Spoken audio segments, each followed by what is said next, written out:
La paz encontrarás y todo cambiará.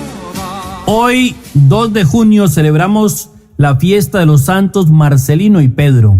Marcelino y Pedro fueron 2 santos mártires en tiempos del sanguinario emperador Diocleciano. Murieron en el año 304. Cuentan que antes de matarlos, les obligaron a cavar su propia tumba. Marcelino era un sacerdote muy querido en Roma y Pedro era un exorcista. Ambos fueron detenidos por anunciar el reino de Dios y permanecer siempre fieles a la religión cristiana. Fueron llevados a prisión por los enemigos de la religión de entonces, pero en la cárcel se dedicaron a predicar con gran entusiasmo y lograron convertir al carcelero, a su mujer y a sus hijos y a varios prisioneros. Dicen que disgustados por esto, los gobernantes les condenaron a muerte. A Marcelino y a Pedro los llevaron a un bosque llamado la Selva Negra y allá los mataron. Les cortaron la cabeza, se murieron decapitados y los sepultaron en el más profundo secreto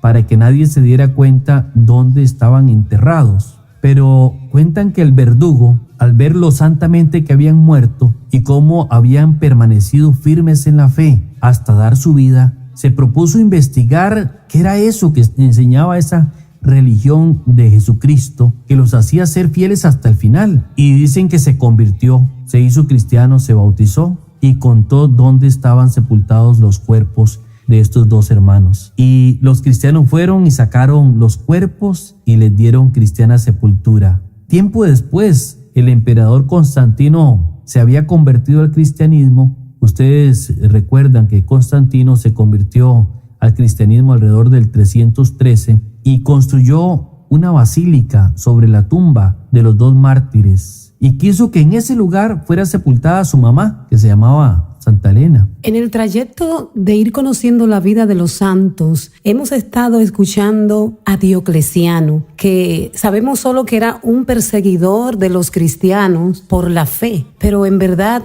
¿quién fue Diocleciano? El emperador romano Diocleciano persiguió y mató a muchos cristianos, ciertamente. Prácticamente quería acabar con ellos, aunque la sangre derramada de los mártires fue como semilla que germinó en muchísimos cristianos. Este hombre, Diocleciano, nació el 22 de diciembre del año 244 en una familia muy pobre. Entró al ejército del Imperio Romano y fue escalando puestos en la jerarquía militar hasta convertirse en el comandante de la caballería del emperador Caro. Y tras la muerte del emperador Caro, lo iba a sustituir su hijo. Pero también su hijo muere cuando estaba haciendo campaña en Persa y Diocleciano fue aclamado emperador por el ejército y así llegó a ser emperador de Roma. Reinó desde el 20 de noviembre del 284 hasta el 1 de mayo del 305, o sea, como unos 21 años. Fue el primer emperador romano que se retiró de su cargo por su propia voluntad. Se retiró a un palacio que había construido en Croacia,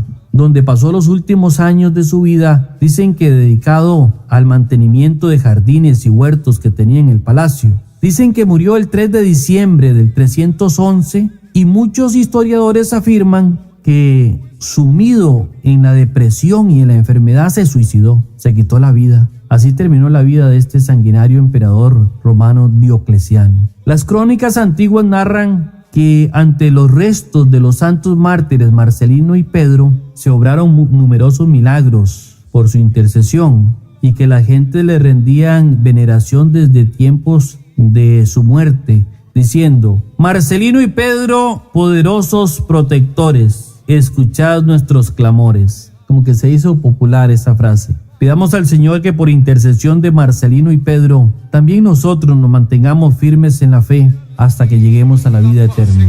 Amén. Y todo cambiará.